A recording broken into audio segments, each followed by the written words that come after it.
आपला बाप आपली जात आहे आणि यात तुम्ही ज्याला मोठं केलं त्या आमदाराला मंत्र्याला त्याचा बाप जात तो पक्षाला इतके हरामखोर अवलादी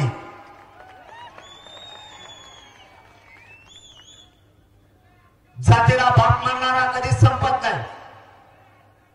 जो जातीसाठी काम करत समाजासाठी काम करत तो कधीच अपयशी होत नाही।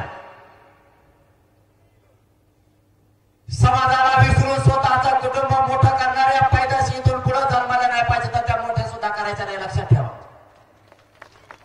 समाजाला कुटुंब मानून समाज मोठं करणारे लोक आता पाहिजेत, समाजाला शक्ती आणि बळ देणारे लोक आता पाहिजेत। माझे या पुण्याच्या भूमीतून महाराष्ट्रातल्या मराठ्यांना आव्हान, आपला पुण्यातला मराठा ताकदीनं बाहेर पडलाय। मराठ्यातला असणारा कडवटपणा आणि कट्टरपणा पुण्यातल्या मराठ्यांनी देशासमोर ठेवलाय। महाराष्ट्रातल्या मराठ्यांना आव्हान, घरात बसू नका, बाहेर पडा,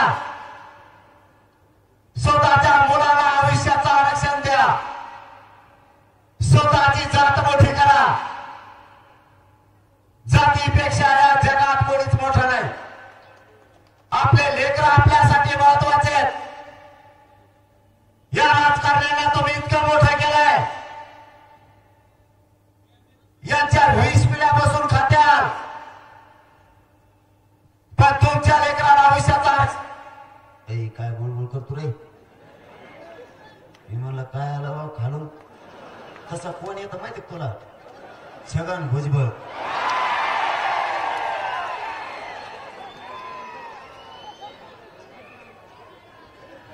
तो सध्या लोकांच्या बाजा खालीच आहे, ती सावली लागते त्याला, फुकट खायची सवय लागली। महाराष्ट्र सदन खाय, तेलगी घोटाळा खाय, शेणाच्या गौरी खातो का?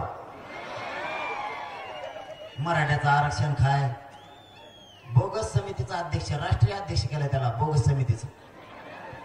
16% बोगस आरक्षण मराठ्याचं खातोय देऊ, ओबीसीचं मायक्रो ओबीसीचं आरक्षण देऊ एकटाच खातोय। आता त्याचा नाकावरच्याच माया लागला, आता दुसऱ्या बारीने इथे येणार। मराठ्याच्या नादी लागल्यावर अशी फजिती होत असते।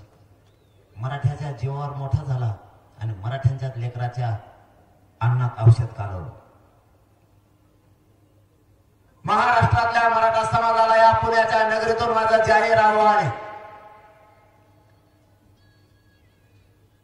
एक महाराष्ट्रात म्हण आहे, मराठे एक येत नाहीत आणि मराठे जर एक आले तर इतिहास घडल्याशिवाय राहत नाही, पुण्याने सिद्ध केलंय। महाराष्ट्रातल्या मराठ्यांना आव्हान आहे, घरात बसू नका। आपला नेता आपलं सुख नाहीये, नेत्याचा पक्ष आपलं सुख समाधान नाहीये। कोणाचं सरकार निवडून आणलं म्हणून आपल्या लेकराला भविष्याचं मिळणार नाहीये। नेत्याचे पैसे बघून आपलं आयुष्य कडेला जाणार नाहीये। मंत्री आमदारांच्या गाड्या बघून आपल्या लेकराचं भविष्य घडणार नाहीये।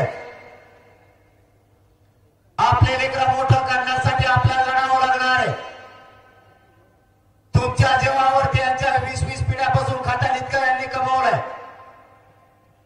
तुमच्या लेकराला आयुष्याचं मिळवून देण्यासाठी महाराष्ट्रातल्या सगळ्या मराठ्यांनी एक दिवस कामं सोडा, पण घराच्या बाहेर पडा। शेतकरी मराठ्यांनी शेतात जाऊ नका, व्यावसायिक मराठ्यांनी एक दिवस व्यवसाय करू नका। रिक्षाचा